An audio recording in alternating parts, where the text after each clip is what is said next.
એક દિવસ કનૈયો માને કહે છે, માં, હું મોટો થયો. માં, હવે હું ગાયોને ચરાવવા લઈ જાઉં. યશોદા લાલાને સમજાવે છે, બેટા, તું હજુ નાનો છે, જરા મોટો થા એટલે તને ગોપાળ બનાવીશ, સારું મુહૂર્ત જોઈ ગોપાળ બનાવીશ. તે જ વખતે સાંડિલ્ય ઋષિ ત્યાં આવ્યા. યશોદાએ સાંડિલ્ય ઋષિને પૂછ્યું. લાલાના જન્માક્ષર જોઈ તેને ગોપાળ બનાવવાનું મુહૂર્ત જોયા. કાર્તિક માસ શુક્લ પક્ષ અષ્ટમી તિથિ ગોપાલાષ્ટમીને દિવસે કનૈયો ગોપાલલાલ થાય છે. કનૈયાને તે દિવસે બહુ ઉતાવળ થઈ. લાલાને ઊંઘ આવતી નથી. માં, હું ગાયોની પૂજા કરીશ. માં, મને ગાયો બહુ વાલી લાગે છે. પ્રાતઃ કાળમાં સ્નાન કર્યું. સાંડિલ્ય ઋષિ ત્યાં આવ્યા. કનૈયો ગાયોની પૂજા કરે છે. ગાયોને આજે ખૂબ આનંદ થયો. અમારા માલિક આજે અમારી પૂજા કરે છે. ગાયોને ફૂલની માળા પહેરાવી, મીઠાઈ ખવડાવી. ગાયોએ આશીર્વાદ આપ્યા. અમારા લાલાનો સર્વ જગતમાં જય જયકાર થાવ. પ્રભુએ સંપત્તિ આપી હોય તો ગાય રાખજો. આજના સંપત્તિવાન ગાય રાખતા નથી, ઘરમાં કૂતરા રાખે છે. ફરવા જાય ત્યારે પણ મોટરમાં કૂતરાઓને સાથે લઈ જાય. આપણાથી તો બીજું શું કહેવાય? આ બીજા જન્મની તૈયારી છે. કૂતરાની સાથે અતિ સ્નેહ કરો, એમાં વાસના રહી જશે અને બીજો જન્મ કૂતરાનો તમને મળશે. કૂતરાનો તિરસ્કાર નથી. કૂતરાને તિરસ્કાર કરશો નહીં. કૂતરો આંગણે આવે તો એને રોટલો નાખજો, પણ તેના ઉપર અતિશય પ્રેમ ન કરો. પ્રેમ કરવા જેવી કોઈ વસ્તુ હોય તો આપણી ગાય માતા છે. ગાયોમાં સર્વ દેવોનો વાસ છે. ગાયની સેવા કરવાથી અપમૃત્યુ ટળી જાય છે. ગાયની પૂજા એટલે ગાયને ખૂબ ખવડાવો. કંકુનો ચાંદલો કરવાથી કાંઈ ગાયનું પેટ ન ભરાય. ગાય એ વ્રજની ભક્ત છે. એકનાથજી મહારાજ ભાગવતમાં એકનાથ મહારાજે વિનોદ કર્યો છે. રામજીએ શું નથી કર્યું? રાક્ષસોને માર્યા, અનેક યજ્ઞો કર્યા, પ્રજાને પણ સુખી કરી. રામા અવતારમાં રામે બધું જ કર્યું, પરંતુ રાજાધિરાજ રામજીએ એટલે ગાયોની પૂજા, ગાયોની સેવા તેમને કોઈ કરવા દેતા નહીં. રામજીને ગાયોની પૂજા કોઈએ કરવા ન દીધી, કારણ કે રાજા હતા. એટલે ગાયની સેવા કરવાની એમની ઈચ્છા અધૂરી રહી ગઈ. એટલે રામજીએ કૃષ્ણ રૂપે ગાયોની સેવા ખૂબ કરી અને સેવા કરવા લાગ્યા. રામકૃષ્ણ એક જ છે. પ્રાતઃકાળમાં બ્રાહ્મણો આવ્યા, ગણપતિનું પૂજન કર્યું. કૃષ્ણ કહે છે, હું પૂર્ણ પુરુષોત્તમ છું, પણ ધર્મની એક એક મર્યાદા પાળું છું. ગાયોનું પૂજન કર્યું છે, ગાયોની પ્રદક્ષિણા કરી. હવે શ્રી કૃષ્ણ પૌગંડ અવસ્થામાં આવ્યા. 7 વર્ષના થયા. સાંડિલ્ય ઋષિએ કહ્યું એટલે માને સાષ્ટાંગ પ્રણામ કર્યા છે. યશોદાની આંખમાંથી હર્ષના આંસુ આવી ગયા. કનૈયો પૂછે છે, માં, તું કેમ રડે છે? યશોદા કહે છે, બેટા, તું સવારે ગાયો ચરાવવા જઈશ અને સાંજે ઘરે આવીશ. આટલો સમય તારા મનોહર મુખડાના દર્શન હું કેવી રીતે કરીશ? તને જોયા વગર એક ક્ષણ મને ચેન પડતું નથી, તો હું આખો દિવસ કેવી રીતે પસાર કરીશ? જીવનની એવી દશા થાય કે એક ક્ષણ પણ ઈશ્વર વિના ચેન ન પડે, ત્યારે ઈશ્વર ગોદમાં આવે છે. યશોદામાં લાલા માટે પગરખા લાવ્યા છે, પણ શ્રી કૃષ્ણ પગરખા પહેરવાની ના પાડે છે. માને કહે છે, માં, હું ગોપાળ છું. ગોપાળ એટલે ગાયોનો નોકર. મારી ગાયો પગમાં જોડા ન પહેરે તો આ તેનો નોકર પગમાં કેવી રીતે પગરખા પહેરી શકે? યશોદા બોલ્યા, બેટા, ગાયો તો પશુ છે. કનૈયો તરત જ બોલ્યો, માં, આવું ન બોલીશ. ગાયો પશુ નથી, ગાય સર્વની માં છે. ગાયોમાં સર્વ દેવોનો વાસ છે. માં, હું ગાયોનો સેવક છું. ગોકુળમાં હતા ત્યાં સુધી શ્રી કૃષ્ણે 4 પ્રતિજ્ઞાઓ પાળી છે. પહેલી, શિવેલા કપડાં ભગવાને ક્યારેય પહેર્યા નથી. ગોપાળ બાળકો ગરીબ હતા, મારા મિત્રોને સારા કપડાં પહેરાવીશ અને પછી જ હું શિવેલા કપડાં પહેરીશ. બીજું, ગોકુળમાં બિરાજ્યા હતા ત્યાં સુધી હાથમાં અસ્ત્ર શસ્ત્ર કનૈયાને ક્યારેય લીધું નથી. એક હાથમાં માખણ મિશ્રી અને બીજા હાથમાં બંસી એટલે કે બાંસુરી હતી. અને કનૈયું ગોકુળમાં વાંસળીથી ઘાયલ કરે છે. ત્રીજું, માથાના વાળ ભગવાને ઉતાર્યા નથી. ગોકુળનો કનૈયો અનેરો છે, પ્રેમની મૂર્તિ છે. ચોથું, ગોકુળમાં પગરખા ક્યારેય ભગવાન કૃષ્ણએ પહેર્યા નથી. હું ગાયોનો નોકર છું. શ્રી કૃષ્ણ જેવી ગાયોની સેવા કરે છે તેવી કોઈએ સેવા કરી નથી અને કરશે પણ નહીં. ગાયોને ખવડાવ્યા વગર કનૈયાએ ક્યારેય ખાધું નથી. ગાયોને પાણી પીવડાવ્યા વગર કૃષ્ણએ ક્યારેય પાણી પણ પીધું નથી. તો પછી આ ગાયો શ્રી કૃષ્ણ મથુરા જાય ત્યારે રડે, આમાં શું આશ્રય હોય? આ ગાયો પશુ હોવા છતાં શ્રી કૃષ્ણને મળવા માટે આતુર છે. કનૈયો પોતાના પિતાંબરથી ગાયોને સાફ કરે. માં બરફી ખાવા આપે, તે ગંગી ગાયને ખવડાવે.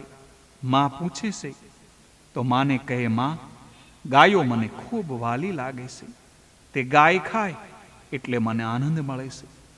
ત્યારબાદ શ્રી કૃષ્ણ વૃંદાવનમાં આવ્યા.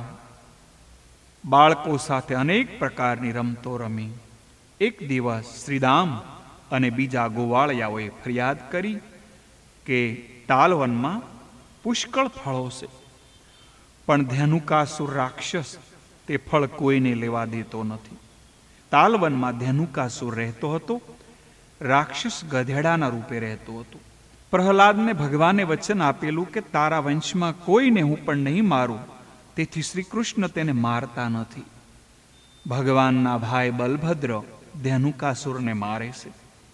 વનમાળા ફળો સડી જાય પણ કોઈને આપે નહીં તે ધેનુકાસુર, પોતાની પાસે ઘણું હોય પણ બીજાને આપે નહીં તે ધેનુકાસુર, તે જ ગધેડો અતિ સંગ્રહ કરે તે ધેનાસુર, દેહને સર્વસ્વ માને એ જ ધેનુકાસુર.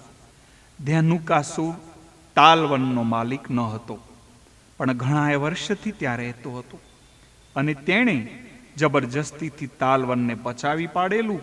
કેટલાક લોકો પણ જાહેર સંસ્થાનો 20-25 વર્ષે વહીવટ કરે અને પછી તેના માલિક બની જાય.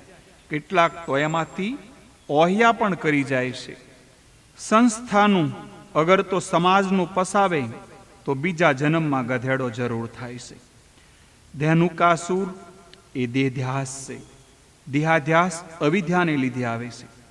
અવિદ્યાને લીધે જીવ સંસારમાં બંધાય છે. અવિદ્યા જીવને સંસારના બંધનમાં નાખે છે. તેના લીધે જીવનમાં સાંસ્કૃતિક પદાર્થોમાં મમતા અથવા રાગદ્વેષ થાય છે. અવિદ્યા જ્યાં સુધી નાશ પામતી નથી ત્યાં સુધી સંસાર છૂટતો નથી. અવિદ્યા જીવને 5 રીતે બાંધે છે. પહેલું સ્વરૂપ વિસ્મૃતિ, બીજું દેહાધ્યાસ, ત્રીજું ઇન્દ્રિયાધ્યાસ, ચોથું પ્રાણધ્યાસ અને પાંચમું અંત કરુણાધ્યાસ. દેહાધ્યાસનો ભાવ આવો છે કે હું મોટો છું, હું સ્વરૂપવાન છું, હું વિદ્યાવાન છું, હું સંપત્તિવાન છું, એવું દેહનું અભિમાન થાય છે.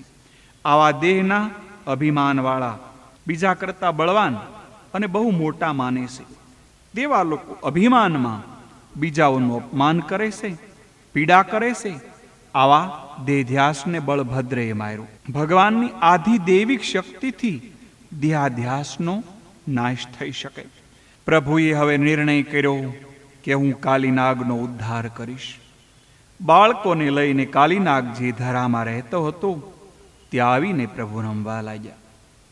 દડો ધરામાં પડ્યો. બાળ મિત્રો કહે છે, કનૈયા, આ ધરામાં નાગ રહે છે, આ ધરાનું પાણી કોઈ પીતું નથી. ભગવાને ધરામાં કૂદકો માર્યો. કાલી નાગ આવ્યો. કાલી નાગ કરડવા ગયો. જેમ જેમ કરડે તેમ તેમ ઝેર પણ અમૃત બને. શ્રી કૃષ્ણે એક હાથમાં પૂંછડું અને બીજા હાથમાં ફણાઓ પકડી શ્રી કૃષ્ણ કાલીનાગની ફણાઓ પર આરૂઢ થયા છે. બાળકો એકદમ ગભરાયા. કનૈયો બાળકોને કહે છે, તમે ડરશો નહીં. ભગવાન ફણાઓ પર નૃત્ય કરવા લાગ્યા. તે પછી વજન વધાર્યું એટલે કાલીનાગ વ્યાકુળ થયો. તે લોહી ઓકવા લાગ્યું.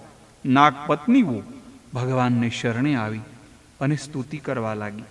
આપે જે અમારા પતિને સજા કરી છે તે યોગ્ય છે, કારણ કે આપે કરેલી શિક્ષા દુર્જનોના પાપને નાશ કરે છે.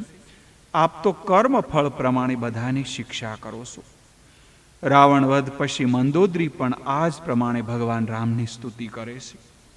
મંદોદરી કહે છે, મારા પતિના કર્મો જ તેની આ દશા માટે જવાબદાર છે. તેના કર્મોએ તેની આ દશા કરી, તેનો નાશ થયો. તેમાં આપનો કોઈ દોષ નથી. ખરી રીતે જોઈએ તો અમારો પતિ દુષ્ટ નથી, પણ શ્રેષ્ઠ છે, કારણ કે આપે તેના મસ્તક ઉપર ચરણ મૂક્યા છે. શ્રી કૃષ્ણ કાલીનાગને કહે છે, તારા લીધે આ યમુનાના ધરાનું જળ વિસ્મય થયેલું છે, તો આ સ્થાન છોડીને જલ્દી ચાલ્યો જા. કાલીનાગ કહે છે, નાથ, હું જવા તૈયાર છું, પણ મને ગરુડજીનો બહુ ડર લાગે છે. ભગવાન કહે છે, હવે મારા મંગલમય ચરણનો તને સ્પર્શ થયો એટલે ગરુડજી તને મારશે નહીં. કાલીનાગ ગરુડના ભયથી આ ધરામાં આવેલો. કાલીનાગને અમુક જ ફણાઓ હતી, આપણે અનેક ફણા છે. મનુષ્ય સંકલ્પ વિકલ્પ કરે તે બધી ફણાઓ. પ્રાર્થના કરો, નાથ, મારા મનને નાથો, મારા મન ઉપર તમારા ચરણને પધરાવો. કાલીનાગમાં ઝેર હતું એમ આપણી એક એક ઇન્દ્રિયમાં ઝેર ભર્યું છે. ક્રોધરૂપી, ઈર્ષ્યારૂપી, મમતારૂપી, કામરૂપી અનેક રીતે આપણા શરીરમાં ઇન્દ્રિયરૂપી ઝેર ભર્યું છે. એક એકને જુઓ તો તે આંખમાં ખૂંચે અને એક આંખમાં ઠરે. આ ઝેર છે. ઇન્દ્રિયમાં વાસનારૂપી ઝેર હોય ત્યાં ભક્તિ થતી નથી. ઇન્દ્રિયોને મારશો નહીં, તેનું ઝેર સત્સંગથી ઓછું કરજો. કથામાં થોડું રહસ્ય છે. કાલીનાગ એ ઇન્દ્રિયધ્યાસ છે. યમુના એટલે કે ભક્તિ. ઇન્દ્રિયાધ્યાસ આવે તો શુદ્ધ ભક્તિ કરી શકતો નથી. ભોગ અને ભક્તિને વેરશે. ભક્તિના બહાને જે ઇન્દ્રિયોના લાડ કરે એ કાલીનાગ. વિષયોને મનથી પણ ત્યાગ કરો તો ભક્તિ સિદ્ધ થાય. ભોગ અને ભક્તિને વેરશે. ભક્તિમાં વિલાસિતા, વિલાસીપણું, વિષધર આવે તો ભક્તિનો નાશ થાય. ભક્તિના માર્ગના આચાર્ય વલ્ભાચાર્યજી, રામાનુજાચાર્યજી અને ચૈતન્ય મહાપ્રભુજી વગેરેમાં પરિપૂર્ણ વૈરાગ્ય હતો. પૂર્ણ વૈરાગ્ય વગર ભક્તિ થઈ શકતી નથી. ભક્તિ જ્ઞાન વૈરાગ્યની જનની છે. આચાર્યો એક એક વસ્ત્રભેર જગતના ફરતા આ ભક્તિ માર્ગમાં પાછળથી કાલીનાગનો વિલાસી લોકો દાખલ થઈ ગયા. ત્યારથી ભક્તિ માર્ગ બગડી ગયો, બદનામ થયો. સેવા કરવી કઠણ છે. સંસાર સુખમાં જે મનથી ત્યાગ કરે તે દેવ સેવા કે દેશ સેવા કરી શકે. મહાપ્રભુજીએ આજ્ઞા કરી છે કે ઈશ્વરમાં પ્રભુ સેવામાં અનુરાગ રાખો અને શરીરના ભોગોમાં વૈરાગ્ય રાખો, તો જ સેવામાં ભક્તિ માર્ગમાં આગળ વધી શકાશે. દેવ સેવા અને દેશ સેવામાં ઇન્દ્રિયોના લાડ ન થાય. ઇન્દ્રિયોના ગુલામ છે તે ઠાકોરજીની સેવા કરી શકે નહીં. દરેક ઇન્દ્રિયમાં વાસનારૂપી ઝેર ભરેલું હોય છે. બીજા બધા દૈત્યોને માર્યા, પણ ભગવાને કાલીનાગને મારતા નથી. કાલીનાગને માર્યો નથી, પણ નાથ્યો છે. ઇન્દ્રિયોને મારશો નહીં, પણ તેને સમજાવીને વિવેકથી વશ કરજો. તેનું દમન કરજો.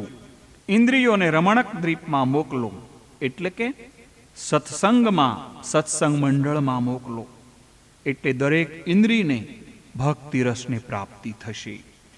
ઇન્દ્રિયોની શુદ્ધિ થશે.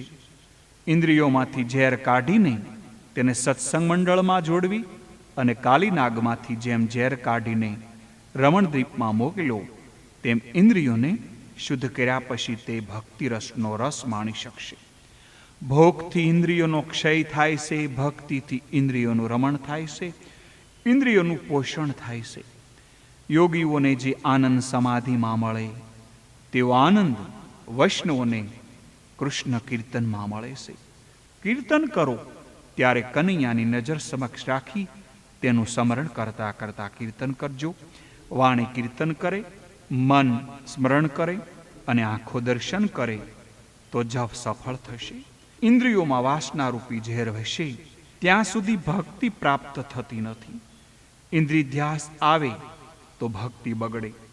ઇન્દ્રિયોને રમણક દ્વીપમાં મોકલો એટલે ઝેર ધીરે ધીરે બહાર નીકળશે, એટલે ઇન્દ્રિયોને ભક્તિ રસ મળશે. ઇન્દ્રિયોને ભોગથી નહીં પણ ભક્તિ રસથી પોષજો. તેથી ઇન્દ્રિયોમાં રહેલું ઝેર નીકળી જશે. ઇન્દ્રિયોને મારશો નહીં, ઇન્દ્રિયોને રમણ દીપમાં મોકલજો. ભક્તિ દ્વારા ઇન્દ્રિયોને રમણ કરાવજો. ભક્તિ માર્ગને તેથી ઉત્તમ માન્યો છે. ભક્તિ માર્ગમાં ઇન્દ્રિયરૂપી ફૂલ પ્રભુને અર્પણ કરવાનું છે. જ્ઞાન માર્ગમાં ઇન્દ્રિયો સાથે ઝઘડો કરવો પડે છે, ઇન્દ્રિયોને મારવી પડે છે. ઇન્દ્રિયોને મારશો નહીં, ઇન્દ્રિયોને સમજાવી પ્રભુના માર્ગમાં વાળજો. 2 વાર પ્રભુએ દાવાગ્નિનું પાન કર્યું છે. દાવાનળ પી જઈ શ્રી કૃષ્ણ સ્વજનોની રક્ષા કરી. શ્રી કૃષ્ણ યમુનાના ધરામાંથી બહાર આવ્યા. બધા હર્ષ પામ્યા અને તે રાત્રિએ તેઓએ યમુનાના તીર પર જ સમય પસાર કર્યો. તે વખતે વનમાં દાવાનળ સળગ્યો. વ્રજવાસીઓ દાવાનળથી ઘેરાઈ ગયા અને ભગવાન શ્રી કૃષ્ણે દાવાનળને પી જઈ એનું બધાયનું રક્ષણ કર્યું છે. એક દિવસ ગોપ બાળકો ખેલકૂદ કરવા ગયા. ગાયો ચરતી દૂર નીકળી. તેઓ ગાયોની શોધમાં નીકળ્યા. ત્યાં ગાયો અને ગોપ બાળકો દાવાગ્નિથી ઘેરાઈ ગયા. ગોપ બાળકો કહે છે, આ દાવાનળથી અમે સળગીશું. કનૈયા, અમને બચાવ, બસાવ. લાલાએ ગોપ બાળકોને કહ્યું, તમે આંખ બંધ કરો એટલે હું મારો મંત્ર જપીશ. બાળકોએ આંખો બંધ કરી. પ્રભુએ મંત્ર જપવાનો ન હતો પણ વિરાટ સ્વરૂપ ધારણ કરવું હતું. શ્રી કૃષ્ણે વિરાટ સ્વરૂપ ધારણ કર્યું અને દાવાગ્નિને પી ગયા છે. તમને દાવાગ્નિ બાળે ત્યારે આંખ બંધ કરજો. પ્રતિકૂળ પરિસ્થિતિમાં લોકો હૈયું બાળે છે, એ જ દાવાગ્નિ. છોકરો કયું ન કરે ત્યારે હૈયું બાળે. દાવાગ્નિ બાળે ત્યારે ઈશ્વર જીવને આશ્વાસન આપે છે, તું શા માટે ગભરાય છે? હું તારી સાથે છું. વિરાટ સ્વરૂપ ધારણ કરી દાવાગ્નિને ભગવાન પી ગયા. સંસાર એ દાવાગ્નિ છે. ચારે બાજુથી તે જીવનને બાળે છે, એ ચારે તરફથી સળગે છે. જીવ એ દાવાગ્નિ છે. સાહેબ ઓફિસેથી ઘરે આવ્યા. ઘેર સાસુ વહુનો ઝઘડો ચાલે. આમાં લાડીનો પક્ષ લઉં કે માનો પક્ષ લઉં, શું કરું? દરેકને દુઃખરૂપી અગ્નિ બાળે. ત્યારે ગોપ બાળકો અને વ્રજવાસીઓ જેમ આંખ બંધ રાખે અને ભગવાનના નામનું ચિંતન કરે, એવી જ રીતે પ્રભુ એ દુઃખને પી જશે, એ દુઃખને દૂર થશે. આ સંસારરૂપી દાવાનળ દાવાગ્નિ બાળવા આવે ત્યારે આંખો બંધ કરીને રાખજો. ભગવાન શ્રી કૃષ્ણનું ધ્યાન ધરજો. ભગવાનના નામનો જપ કરજો. તેમાં તન્મયતા થાય એટલે સંસારને દાવાગ્નિથી દૂર થાય છે. શબ્દ બ્રહ્મનું ચિંતન કરો એટલે અંતઃકરણની વાસનાનો ધીરે ધીરે ક્ષય થશે. પ્રલંબાસુર એટલે અંતઃકરણની લાંબી લાંબી વાસનાઓ. આ વાસનાઓથી જીવ ઈશ્વરનું મિલન થતું નથી, કારણ કે ઇન્દ્રિયોમાં ઝેર ભર્યું છે. રાસલીલામાં જવું છે એટલે કે દરેક દુર્ગુણને દૂર કરવાના છે. જીવના દરેક દુર્ગુણનો નાશ થાય અને તે શુદ્ધ થાય પછી તેને રાસલીલામાં સ્થાન મળે, એટલે કે પ્રવેશ મળે. વૃંદાવનની શોભા અનેરી બની છે. મંદ મંદ સુગંધી પવનો વાય છે. એવા વૃંદાવનમાં ગાયો અને ગોવાળો સાથે ભગવાનને પ્રવેશ કર્યો છે. શ્રી કૃષ્ણ ગાયોને ચારતા વાંસળી વગાડવા લાગ્યા. ગોપીઓ આ વાંસળી સાંભળે છે. કનૈયાની વાંસળી સાંભળી ગોપીઓ જે વર્ણન કરે છે તેને વેણુ ગીત કહે છે. વાસળી એ નાદબ્રહ્મની ઉપાસના છે. વાસળી જ્યાં સુધી ન સંભળાય ત્યાં સુધી કૃષ્ણના દર્શન થતા નથી. વેણુનાદ એટલે કે વ બરાબર વિષયાનંદ, ઈ એટલે કે બ્રહ્માનંદ. વિષયાનંદ અને બ્રહ્માનંદ જે આનંદની આગળ તુચ્છ છે તે વેણુ. શ્રવણાનંદ આ નાદબ્રહ્મ આગળ તે આનંદ તુચ્છ છે. ગોપીઓ ઘરમાં વાસળી સાંભળે તેમની દ્રષ્ટિ દૂર સુધી જોઈ શકે છે. ગોપીઓ દ્રષ્ટિ સૂક્ષ્મ થઈ એટલે તે ભગવાનની લીલા દૂરથી પણ જોઈ શકે છે. ગોપીઓ દૂરદર્શન અને દૂરશ્રવણ એ બે સિદ્ધિઓ પ્રાપ્ત કરેલી હતી. વેણુગીતમાં પ્રત્યેક શ્લોક બોલનારી ગોપી ભિન્ન ભિન્ન છે. શ્રીધર સ્વામીએ લખ્યું છે, વેણુગીતમાં દરેક શ્લોક બોલનારી ગોપી જુદી જુદી છે, એટલે એકબીજા શ્લોક વચ્ચે સંબંધ નથી. ગોપીઓ આપસમાં બોલવા લાગી, અરે સખી, આંખોવાળાના જીવનની અને આંખોની અમે તો એટલી સફળતા માની છે કે જ્યારે શ્યામ સુંદર શ્રી કૃષ્ણ અને ગૌર સુંદર બલરામ ગોપ બાળકોની સાથે ગાયોને હાંકી વનમાં લઈ જઈ રહ્યા હતા, અથવા વ્રજમાં પરત આવી રહ્યા હોય, તેઓને પોતાના ઓષ્ટવ પર મુરલી ધારણ કરી હોય અને પ્રેમ ભરી તીરચી ચિતવનથી અમારી સામે જોઈ રહ્યા હોય, અને એ સમયે આપણે તેના મુખની માધુરીની પાન કરતી હોય છે. કૃષ્ણ બલરામ ઉત્તમ નટોની સમાન અત્યંત શોભાયમાન છે. આવા શ્રી કૃષ્ણના જેઓએ દર્શન કર્યા છે તેઓને જ આંખોનું ફળ પ્રાપ્ત થયું છે. તે સિવાય નેત્રોનું ફળ બીજું કાંઈ ન હોઈ શકે. નેત્રોની સફળતા શ્રી કૃષ્ણના દર્શનથી, તેમ તમામ ઇન્દ્રિયો શ્રી કૃષ્ણના કામકાજમાં જોડાય ત્યારે દેહની સફળતા સમજવી. અરે સખી, કનૈયો વાંસળી વગાડે છે, તું સાંભળ, આ વાંસળી નથી, એ કૃષ્ણની પટરાણી છે. અલી સખી, તને શું કહું, મેં સાંભળ્યું છે જ્યારે જમવા બેસે ત્યારે પણ વાંસળીને કેડમાં ખોંચીને રાખે છે. રાતે શ્રી કૃષ્ણ સૂએ છે ત્યારે પણ પથારીમાં વાંસળીને સાથે રાખીને સૂએ છે. તેથી આ વાંસળી પટરાણી છે. હાથ એ ગાદી, આંખો તે દાસીઓ, પાપણો તે પંખો, નાકની વાળી તે છત્ર. આ વાંસળી પરમાત્મા સાથે પટરાણી છે. એથી તેને નિત્ય સંયોગ પ્રાપ્ત થયો છે. આ સાંભળીએ ન જાણે પૂર્વજન્મમાં એણે એવી તે શું તપશ્ચર્યા કરી હશે કે આ વેણુ અતિ ભાગ્યશાળી છે. કૃષ્ણના અધરામૃતનું તે નિત્ય પાન કરે છે. એક ગોપીએ વાંસળીને પૂછ્યું, અરે સખી, તેવું તે શું પુણ્ય કર્યું કે આ ભગવાને તને અપનાવી? વાંસળી કહે છે, મેં બહુ તપશ્ચર્યા કરી. મારું હૈયું પોલું છે, હું પેટમાં કંઈ જ રાખતી નથી. વાંસળી પેટમાં કંઈ રાખતી નથી, તેથી ભગવાન શ્રી કૃષ્ણને પ્રિય બની છે. એથી ઉલટું લોકો તો વેરઝેર પેટમાં સંગ્રહ રાખે છે. વેરઝેરના હૃદયમાં સંગ્રહ રાખશો નહીં. જે વાંસળી જેવો બને તે ભગવાનને અતિશય ગમે છે.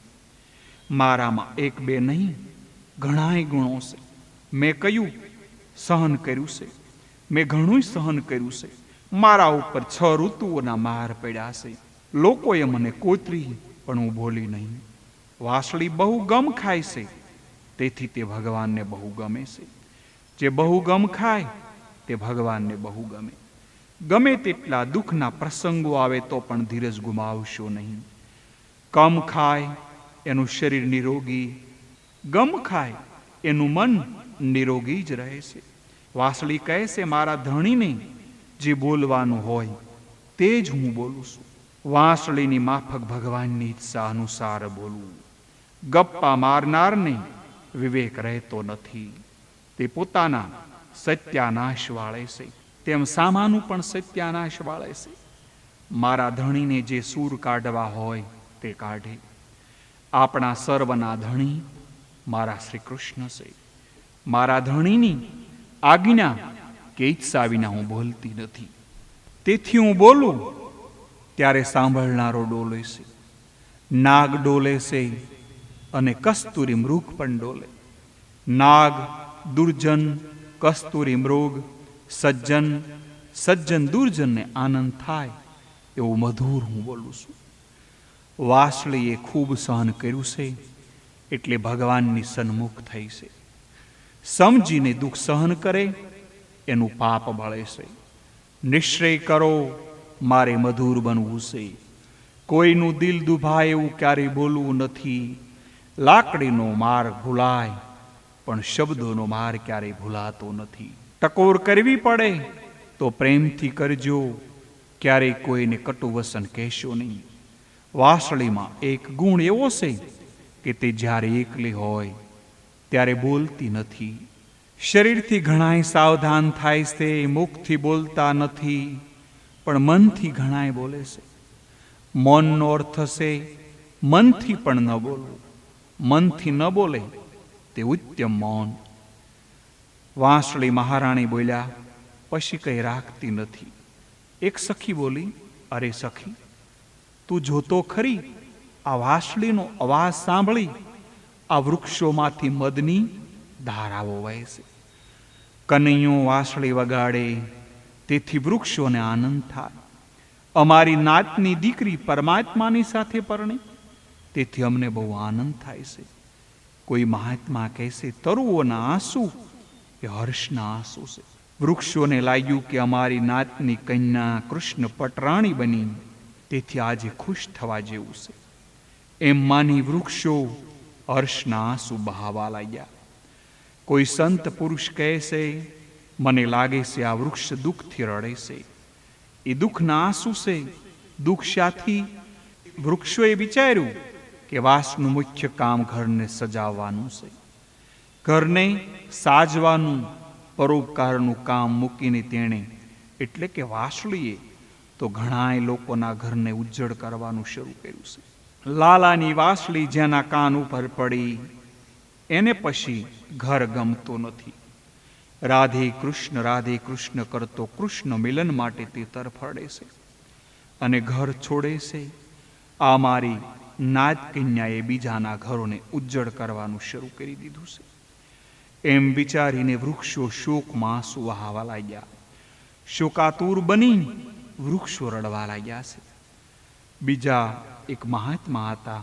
એ કહેશે વાંસતો કોઈ ડૂબતાને બચાવે, તારે છે, ત્યારે આ વાસળી તો બધાને ડૂબાડે છે, આનંદ રસમાં ડૂબાડે છે. તેથી વૃક્ષો દુઃખી થઈને રડે છે. એક ગોપી બોલી, અલી સખી, તું જોતો ખરી મારો કનૈયો વાંસળી વગાડે છે ત્યારે હરણીઓ પાગલ થઈને દોડે છે.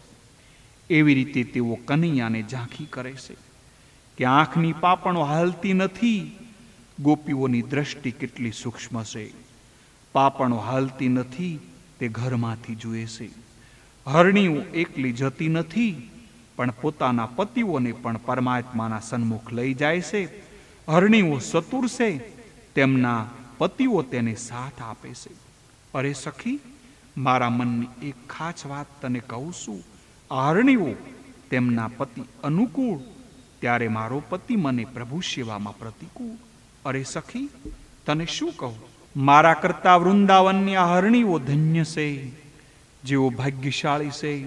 હરણીઓ લાલાની પૂજા કરવા માંગે છે. પાસે કંઈ નથી પણ પોતાની આંખ રૂપી કમળથી પૂજા કરે છે. હરણીઓને ભેટ કેવી રીતે આપી શકે? એથી પોતાના આંખ રૂપી કમળની ભેટ શ્રી કૃષ્ણને આપે છે. પતિ પત્ની એક થઈ ઈશ્વર ભજન કરે તો પરમાત્મા જલ્દી પ્રસન્ન થાય છે. પતિને પરમાત્મા પાસે લઈ જાય, સંસારમાં લઈ જાય તે હરણી સાચી એટલે કે તે પત્ની સાચી. પતિને પરમાત્માને માર્ગે વાળજો. પતિના હાથે સત્કર્મ કરાવે એ જ પત્ની.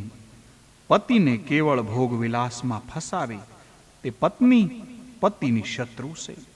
એક ધ્વનિ એવો પણ નીકળે છે કે કૃષ્ણ સેવામાં હરણીઓના પતિ હરણીઓને સાથ આપે છે. ત્યારે ગમે તેમ ગોપીઓના પતિ અમને સાથ આપતા નથી. ઉલટા અમારા પતિ અમારા કૃષ્ણ સેવામાં, કૃષ્ણ કીર્તનમાં કોઈ વાર વિઘ્ન કરે છે. હરણીઓને એના પતિઓ સાથ આપે છે, તેથી તે હરણીઓને ધન્ય છે. વૃંદાવનની હરણીઓ મારા કરતા શ્રેષ્ઠ છે, કારણ કે તેના પતિ ભજનમાં સાથ આપે છે. ત્યારે મારા પતિ મને કોઈ વખત ભજનમાં પણ સાથ આપતા નથી. એક બોલી, અરે સખી, શું કહું? બંશીનાદ સાંભળી ગાયો ઘાસ ખાવાનું છોડી દેશે. ગૌ માતાઓ નાદ સાંભળી પોતાના કાન રોપી પડ્યા દ્વારા તે બંશીના મધુર નાદનું પાન કરે છે. કાન ઊભા કરી અમૃત પીતી હોય એમ ગૌ માતાઓ મને દેખાય છે. ભગવાનની પ્રેમમય બંશીનો નાદ સાંભળી ગાયો આનંદમાં ભરપૂર થઈ આંખમાંથી પ્રેમના આંસુઓ પાડે છે. મોઢામાં ઘાસના કોળિયાઓ લીધો હોય એ પણ સાવવાનું બંધ કરી દેશે. વાછરડાઓ ધાવવાનું છોડી દેશે. કનૈયો વાંસળી વગાડે ત્યારે પશુઓ, પંખીઓ એક ધ્યાનથી સાંભળી વાંસળી સાંભળે છે. આ વૃંદાવનના વૃક્ષો, પંખીઓ દિવ્ય છે. અરે સખી, મારો કનૈયો જ્યારે વાંસળી વગાડે ત્યારે વૃંદાવનમાં પંખીઓ કાંઈ અવાજ કરતા નથી. મોટા મોટા ઋષિઓ, પક્ષીઓ થઈ વૃંદાવનમાં આવ્યા કરે છે. લીલાની કુંજમાં તેઓ રાધેશ્વર, રાધે કૃષ્ણ બોલતા ફરે છે. ઘણાય પંખીઓ તરસ લાગે તો પણ જ્યારે રાધા કૃષ્ણ કોઈ બોલે ત્યારે જ પાણી પીવે છે. એમને થાય છે કે પાણી પી જાઓ, અને રાધે કૃષ્ણ ઉચ્ચાર થાય. ગંગાને કિનારે મૌન રાખવાની તેમને ટેવ પડી છે, તેથી મૌન રાખીને તેઓ લાલાની વાંસળી સાંભળે છે. અરે સખી, કેટલાક પક્ષીઓ તો એવા છે કે ઝાડ ઉપરથી નીચે ઉતરતા નથી. યમુનાજીનું જળપાન કરવા પણ જતા નથી. જળપાન કરવા જઈએ એટલો સમય કૃષ્ણનો વિરહ થશે, તેટલો સમય શ્રી કૃષ્ણનો વિરહ થશે. હે સખી, આ વૃંદાવનમાં ઝાડ ઉપર બેઠેલા પક્ષીઓ પણ તે પક્ષીઓ નથી, પણ પૂર્વના કોઈ મુનિઓ છે. માટે ભગવાનના બંશીનો નાદ શ્રવણ કરી સુપસાપ મૌન સેવી આત્માને આનંદ આપે, ધન્ય છે એ પક્ષીઓ. એ વખતે યશોદા મા ત્યાં આવે છે. તે કહે છે, રોજ કહું છું કનૈયા, જોડા પહેરીને વનમાં જા, છતાં તે જોડા પહેરતો નથી. ત્યારે એક ગોપી બોલી, માં, તમે ચિંતા કરશો નહીં. કનૈયાનો એક મિત્ર એવો છે જે કનૈયાને માથે છત્રી રાખીને ચાલે છે. અરે સખી, એવો એનો મિત્ર કોણ છે? ગોપીઓ કહે છે, આ મેઘરાજ શ્રી કૃષ્ણનો ખાસ મિત્ર બની ગયો છે. તેની સેવા કરે છે. કનૈયો જ્યાં જ્યાં જાય ત્યાં તે સાયા કરે છે. કનૈયાની લીલા જુદી છે. કનૈયાને તાપ લાગે તો ઝરમર ઝરમર વરસાદ આપે છે, પણ ધરતી ઉપર ચાલવાનું એટલે કે તેને કષ્ટ થતું હશે ને? ના ના, ગિરિરાજ મહારાજ માખણ જેવા કોમળ થઈ ગયા છે. કનૈયાના ચરણ સ્પર્શથી ગિરિરાજ કોમળ બની ગયા છે. હરિદાસોમાં ગિરિરાજ શ્રેષ્ઠ છે. ગાયોને ખડ આપે છે. ગિરિરાજ કનૈયાની તો સેવા કરે, પણ ગાયોની, વૈષ્ણવોની પણ સેવા કરે છે. તેથી શ્રી કૃષ્ણને બહુ પ્રિય લાગે છે. ઠાકોરજીની સેવા કરે વૈષ્ણવ, પણ જે ગાયોની સેવા કરે, ગરીબોની સેવા કરે, વૈષ્ણવોની સેવા કરે એ મહાવૈષ્ણવ છે. પરમાત્માના શરણનો સ્પર્શ થાય તેથી ગિરિરાજનો રોમાંસ થાય છે. માં, ગિરિરાજ ઉપર ખાડા થયા છે, પણ ખાડા પૂરવાની દવા પણ કનૈયા પાછે છે. કનૈયો એવી વાંસળી વગાડે કે તેના આનંદમાં ગિરિરાજ ફૂલી જાય છે, એટલે ખાડા બુરાઈ જાય છે. એક સખી બોલી, અલી સખી, તું જોતો ખરી? કનૈયો કદમના ઝાડ ઉપર ઊભો રહી ગાયોને બોલાવે છે.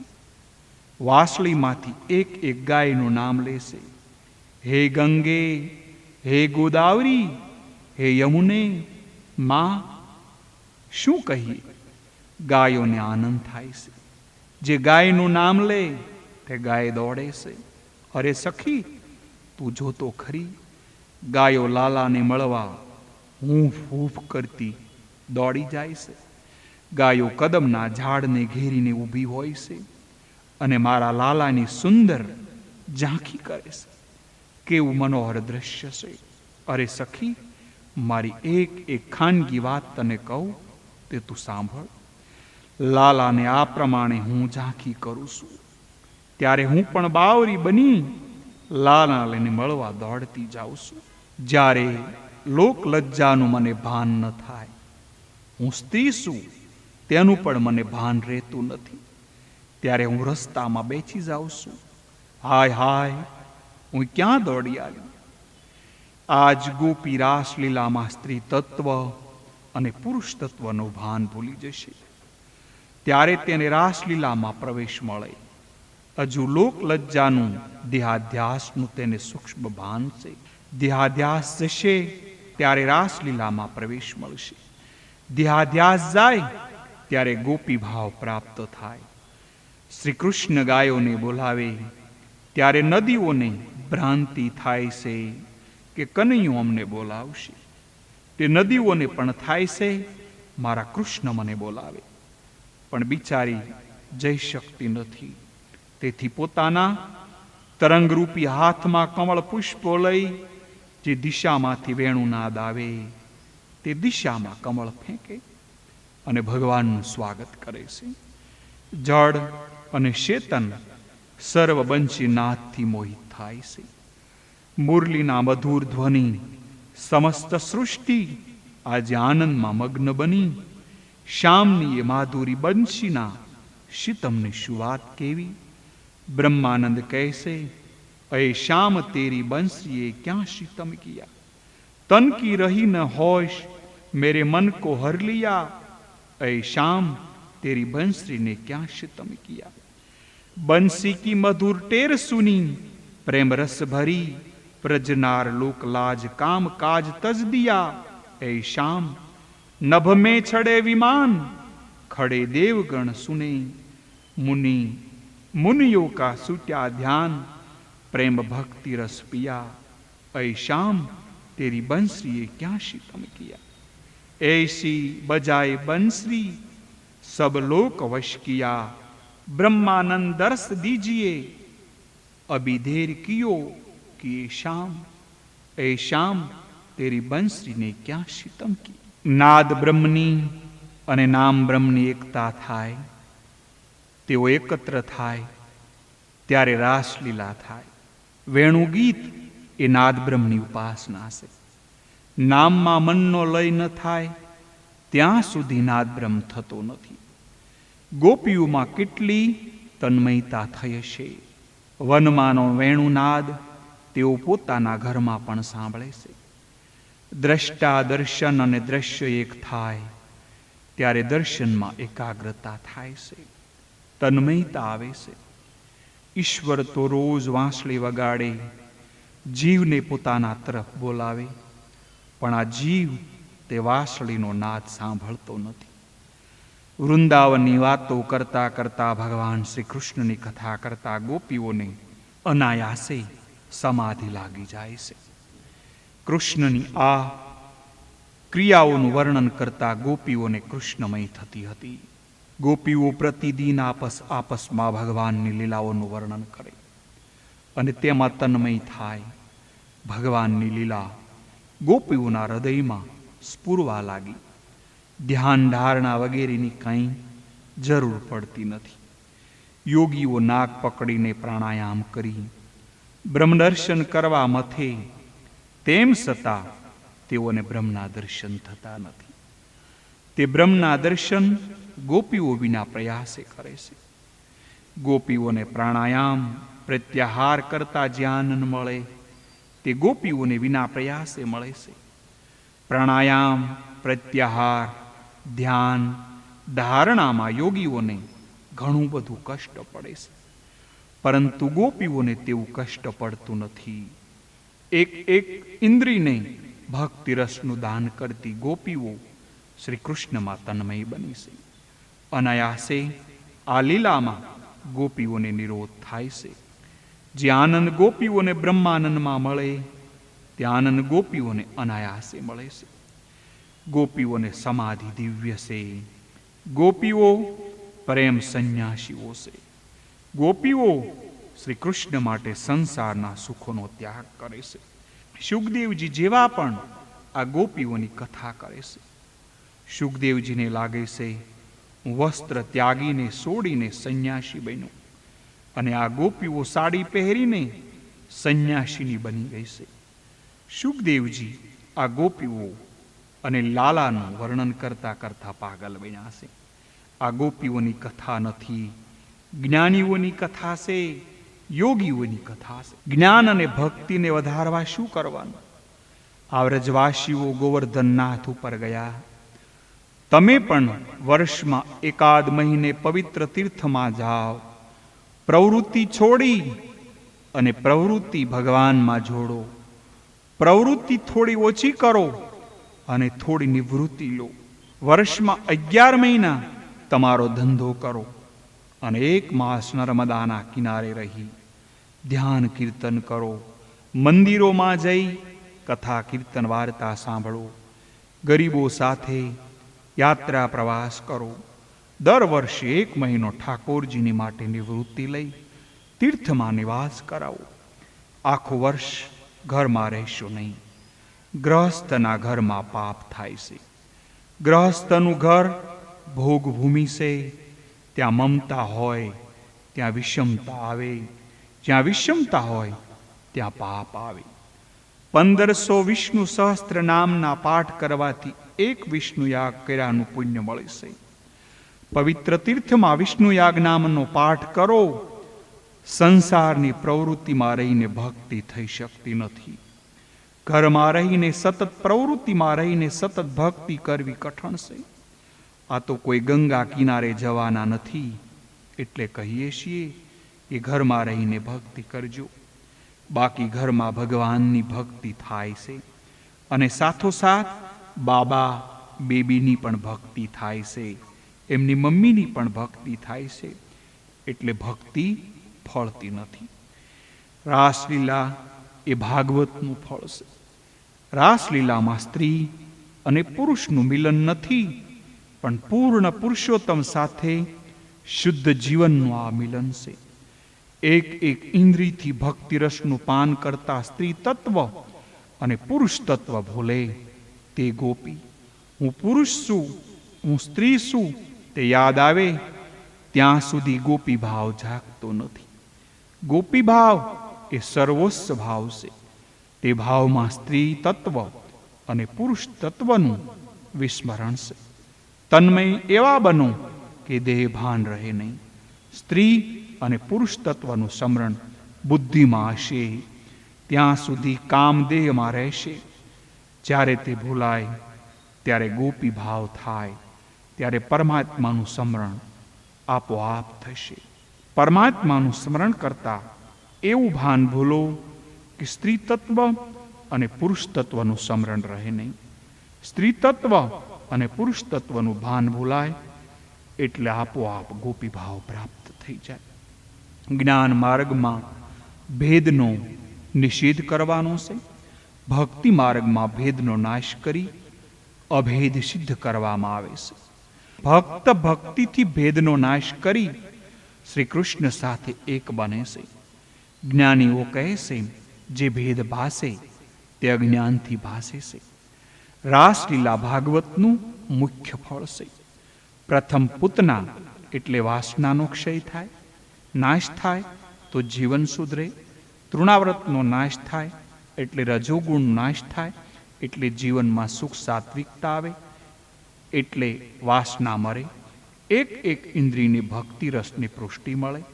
છેવટે દાવાગ્નિ શાંત થાય એટલે કે વેણુગીત સંભળાય. આ બધી રાસમાં જવાની તૈયારી છે. ઈશ્વરનું પ્રત્યક્ષ સ્વરૂપ નાદ બ્રહ્મા તન્મયતા સિદ્ધ થાય એટલે પરબ્રહ્મ મળે છે. વેણુ ગીતમાં બ્રહ્મચારીણી ગોપીઓ સાથે રાસ છે. યજ્ઞ પત્નીઓના પ્રસંગમાં વિવાહિત ગોપીઓ સાથે રાસ છે. ગોવર્ધન લીલામાં વાનપ્રસ્થ ગોપીઓ સાથે રાસ છે. વેણુનાદમાં નાદ બ્રહ્મની ઉપાસના કરતા ગોપીઓ તન્મય થઈ છે. ગોપીઓએ કાત્યાયણી વ્રત કરતા તેઓને દિવ્ય વસ્ત્રોનું શ્રી કૃષ્ણ દાન કરે છે. એક વખત ગોપ બાળકોએ કહ્યું, કનૈયા, અમને ભૂખ લાગી છે. ગોપ બાળકોને બ્રાહ્મણો યજ્ઞ કરતા હતા ત્યાં મોકલ્યા. બ્રાહ્મણોએ કંઈ ખાવા ન આપ્યું. અન્ની કોઈને ના કહેશો નહીં. અન્નદાન ઉત્તમમાં ઉત્તમ દાન છે. ભગવાન કોઈ ગરીબના મુખથી જ જમે છે, બ્રાહ્મણોના મુખથી જમે છે. પણ બ્રાહ્મણોની પત્નીઓ કનૈયાને ઓળખતી હતી. તેઓ ભોજન સામગ્રી લઈ આવી અને યજ્ઞ પત્નીઓના ઉદ્ધારની કથા ટૂંકમાં કહી છે. જો આપને આ વિડીયો ગમ્યો હોય તો મુકેશ ગાબાની ઓફિશિયલ યુટ્યુબ ચેનલને લાઈક કરો, શેર કરો અને સબસ્ક્રાઇબ કરો.